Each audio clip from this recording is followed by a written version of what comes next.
Hey guys, Decenturier here, and today I want to showcase you like one of my, or yeah, I wouldn't say my builds because actually I've seen something similar from someone else. I think it was from Greencore, and he showed like at least a combination of the items, and I actually didn't see anything myself, like a build or something. And I wanted to change my character, so I thought I would like maybe make a build showcase before, like to just put it in my in my build folder and go on with the next. It's definitely a spear build because we are pairing Tangletongue with the Rathpith Globe. What's a really nice combo.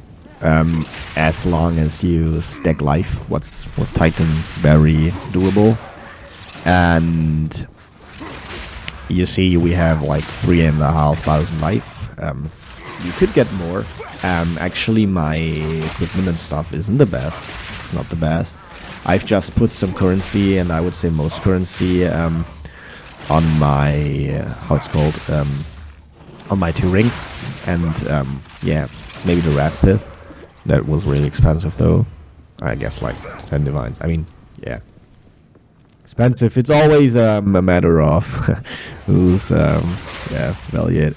But it's a really nice one. As you can see, the Rathpith Globe gives us damage based on our spell damage based on our life, and we combine it with the Crown of Ice, the Chorus Circlet.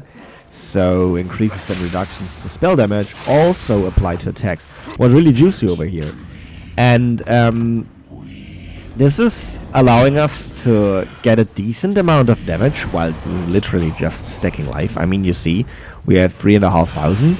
So as we get 5% increased spell damage. So sadly we don't get the crit, but however we get the spell damage. And as you can see, I mean, 3,500 is like 350% increased damage. What's pretty nuts though. So it's really, really strong, the comp. The downside is you can just use it with a one-handed weapon, but that's what comes Tangletongue into. And with the high crit chance, we also with the Titan, we can get really, really good amounts of crit. So we can actually fairly easy get to the amount of 100% crit chance, and the Tangletongue doubles it. What you see here is basically tier 3 or 4. I think it's tier 3 Xesht. And yeah, I mean, my gameplay is not good. I was tired as I played this. It was late, I came from work, and yeah. But you see what I'm doing. I'm doing like getting my totems so they make might soaks a little bit aggro, and I don't know. I feel like just totems can be some free damage because you put the stuff on weapon set 2 for the totems, and then you go whatever you want to play anyway. So yeah, I gave him some the slam, rolling slam. Yeah, shit skill, but it's okay. And yeah, they do a job. I mean, they contribute at least damage, and it's noticeable, so very nice. But you can see, when played well, Xesht tier 3 is really easy, so you can actually also do tier 4. I think I've done tier 4 before. Took some time though. I mean, you see, we're not the fastest, but I didn't put as much love into this build as I could have, because yeah, being honest, spears are too meta for me, so yeah, I don't like it that much. So let's come to the juice part of the build. I would definitely say it's mapping, because it's very, very convenient. The difference in spears is like, can match what you prefer. I like the lands, as you can see.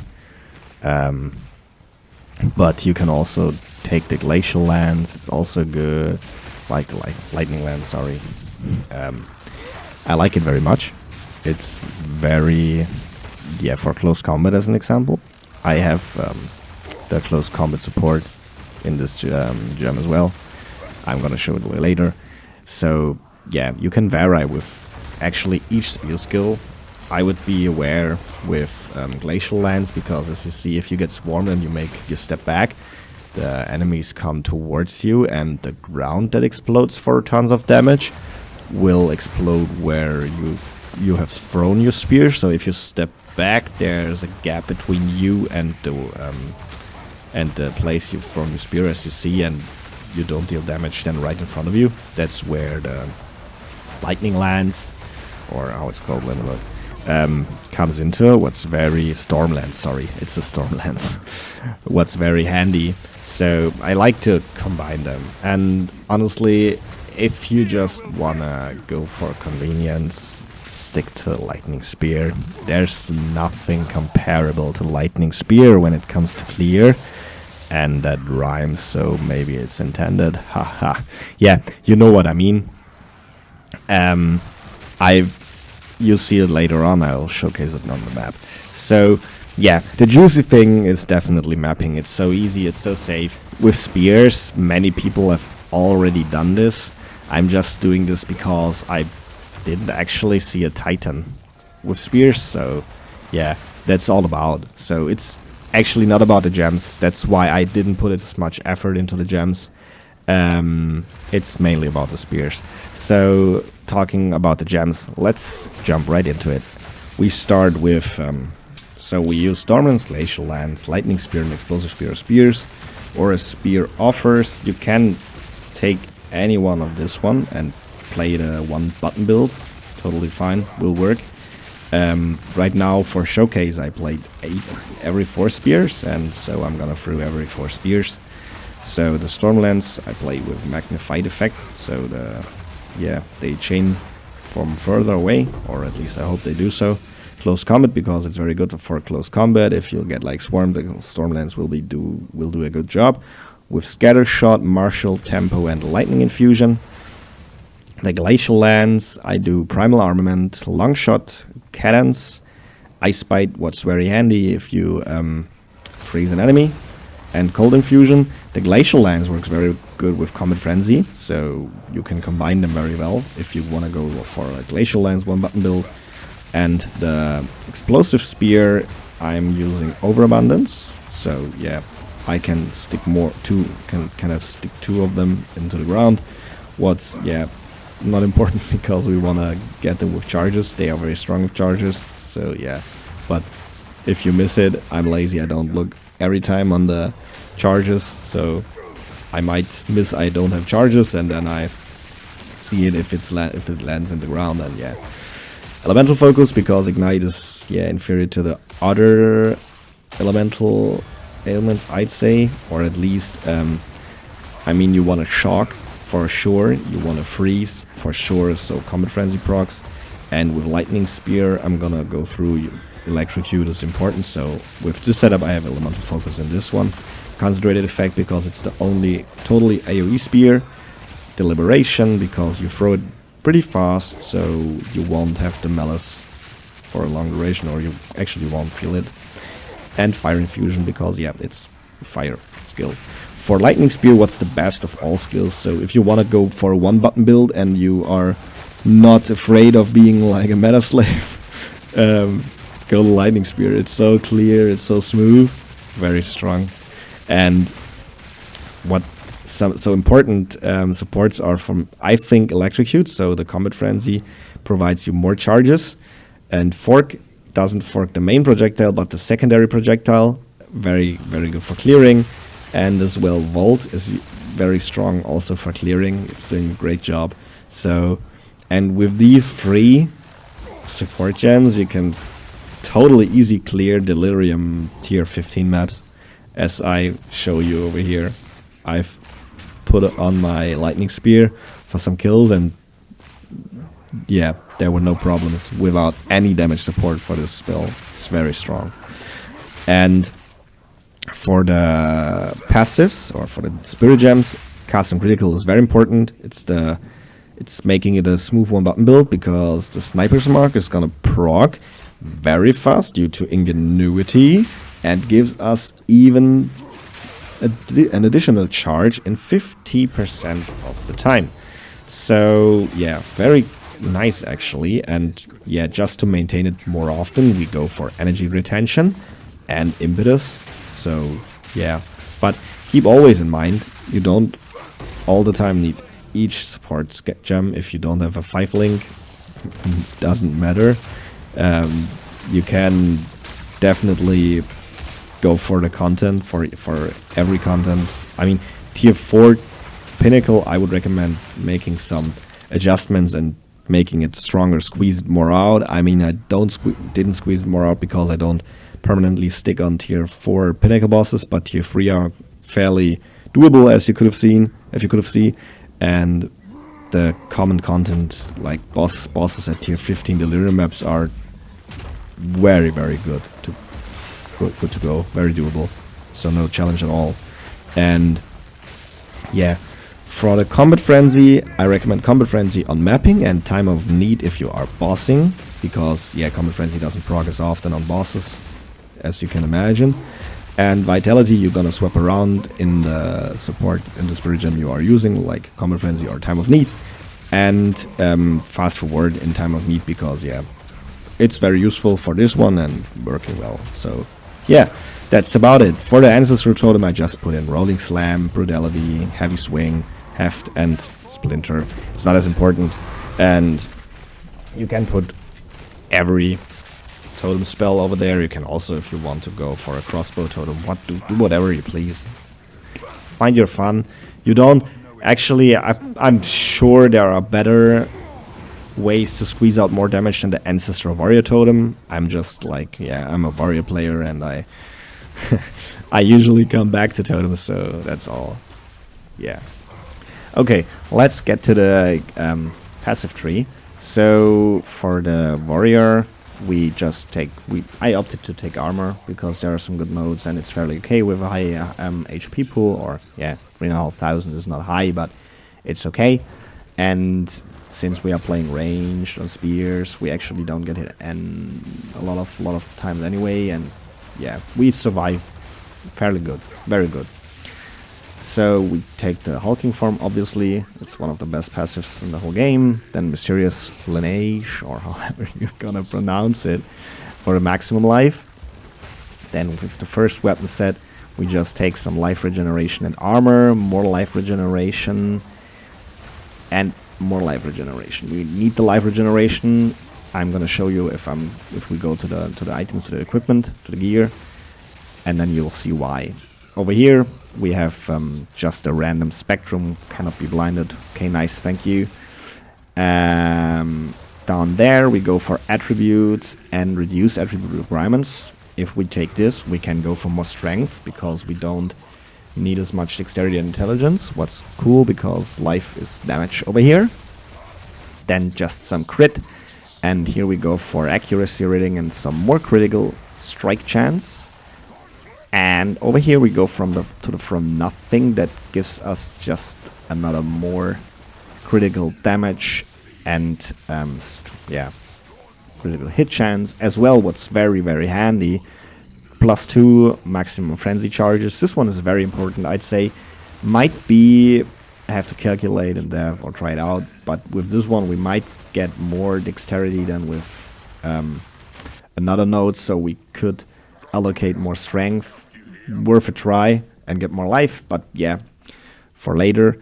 And here we just allocate some totems, some totem stuff. As said, you don't need to play with totems. There are probably better options than totems in this build, but yeah, I mean, we are anyway near to these nodes, so why not? Here's just more strength. We don't need mana because we opt to go blood magic, at least in the later game. Over here it's just more crit for weapon set 1, more life, more stun threshold, more strength for weapon set 1. Here we see an anti-jewel socket. I was just too lazy. You can go a Prism of Belief for the spell you're playing. I would not recommend the Prism of Belief for Lightning Spear. I bet it's like 100 divines or even more expensive. Probably it's very silly because yeah, it's the most played gem in this game right now. So yeah, or just some more crit on this side of the tree. Maybe here is like where there's some more crit damage, and yeah, find your way. You can also take a common rare jewel or whatever with just some more crit damage or crit chance or life regeneration rate, whatever comes handy for you. Here's just more strength and more armor. That's it. If you feel like getting stunned more, a lot of times you can surely also go for this, but it's at least 5 points, so I didn't do so far. And up there we just end our journey to blood magic and then to some more crit nodes with reduced mana, because we don't care for mana right now. Keep in mind, max roll just doesn't show the plus 50% from the small passive nodes. So you get over here, you get 30% critical damage bonus and 7% increased mana cost. So just keep that in mind. And last but not least, we are going to the gear, and we have two combinations in this. The Tangletongue combined with the Bursting Decay rings. They are very well, at least this one is very well corrupted. So it's, I guess it's very expensive, can't tell the price now, but yeah, it's not cheap at all. Because it's like, usually it's lose 5% and have added equal to 3%, and this one is lose 4%, so it's good corrupted, and added physical damage equal to 4%, so it's very good corrupted. And so the combo with Tangletongue and the Bursting Decays, then I mean, Beacon of Azis is good with every crit build, but yeah, obviously Tangletongue is made for crits, so also this goes very well to the combination, because we also get Spirit, what's very handy for our Spirit gems. And the next combination is Crown of Ice, Coral Circlet, I was talking about early on. So we get increase in reductions to spell damage also applied to attacks, combined with the Rathpith Globe is very nice, because now our life gives us damage to the attacks. Very cool. And keep in mind, just from level 75 on, this one is usable, so yeah. And the rest of our equipment is just filling up. I mean, lots of armor and stats. I guess this one was very cheap. Crafted it probably maybe myself, I'm uncertain, but yeah, just get some armor or whatever defense you're gonna prefer. I mean, you don't have to go armor, but I did, so yeah. And maxing out resistances. That's all. It's very quick. I mean, get a good flask. Usually you want a flask if you have blood magic. You want a flask that gives you, I guess it's up to 100% increased effect and removes 15% of the amount of healed from your mana. So we have no mana, we don't care. It's very good. I recommend this kind of flask because it still works. Yeah, and then just get some more rarity and whatever. Yeah. It's sad that my flask for mana is better than my life flask with blood magic. Yeah, but that's it. I mean, the critical strike is working very well, and yeah, that's the gear. It's pretty simple actually, but there are two good combinations that fit very well, and yeah, I hope you can enjoy this one too. So for those interested in leveling, as you could see in the bottom corner, I play Vaulting Impact mainly, and like for strong enemies I add Whirling Assault or even the Tempest Spell. What's making it very, very strong, I just took over here a Pillar of the Cage Guard and nothing special at all, and I can guarantee you, if you play the Pillar of the Cage Guard and focus on strength stacking and stuff, you will get at least fairly easy through whole the campaign. Later on it will be more difficult, so you have to swap around, like for the Tangletongue, as I did, or you can take whatever you want. But through the campaign with the Titan works pretty well. You can also add Aftershock supports and passive, the Ascendancy, to a Vaulting Impact, and then you get easily with 2 gems and 100% Aftershock, so 100% more damage. Bit delayed, but yeah, fairly easy. Over here you can see the gems. We are using nothing special. That's Vaulting Impact with simply Momentum, very nice, and Magnified Effect. And you can see the Momentum is literally always on proc. You see the green aura or something like this. And yeah, we're just using the Pillar of the Cage God, Tempest Bell with Overabundance and Close Combat. Very nice. And as last gem, we are just using Whirling Assault with Brutality and Rage. I mean, you proc Rage sometimes, or not sometimes, you proc it a lot of times, so we will be good to go. And it will increase your damage further on bossing, because, or on rare enemies. That's where I recommend using Whirling Assault, because it actually shines out. Not very unimpressive, it's very good. You can kill bosses very quickly with this. Here you can see the big chimp. It's getting melted pretty good. You go Whirling Assault once, then you place your Tempest Bell, and then you will be, yeah, I mean, usually it's already dead, the opponent. And as you can see, yeah, it's very fun. So if you have any questions, feel free to ask. Thanks for watching and wish you a nice weekend. See you.